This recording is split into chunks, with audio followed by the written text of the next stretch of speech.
కళ్ళ నిండా కుళ్ళుతో నిన్ను చూసే వాళ్ళకి నీ కష్టంతో పనిలేదు. మనసు నిండా ప్రేమతో నిన్ను చూసే వాళ్ళకి నీ లోపాలతో పనిలేదు.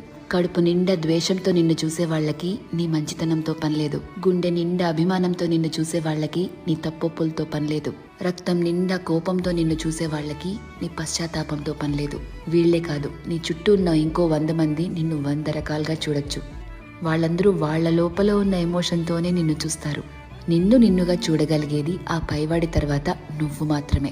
ఎప్పుడైతే నువ్వు నీలో ఉన్న తప్పులు ఒప్పులు, మంచి చెడు, నీలో కోపాలు, నువ్వు చేసే మోసాలు, నీలో మార్పులు, నువ్వు పడే పశ్చాత్తాపాలు, నీ చుట్టూ బాధ్యతలు, నీ ఆశలు, వాటికై నీ కష్టాలు, దేవుడిచ్చిన లోపాలు, నీ ప్రయత్నాలు, ఇలా ఎదుటి వాళ్ళని జడ్జ్ చేయడానికి మనం వెతుకుతూ ఉంటామే, వాటన్నిటి ద్వారా నిన్ను నువ్వు చూసుకోగలిగితే ఎలా అన్బయాస్డ్గా, లాయర్లా కాదు జడ్జిలాగా, అప్పుడు నువ్వేంటో నీకు అర్థమవుతుంది కదా.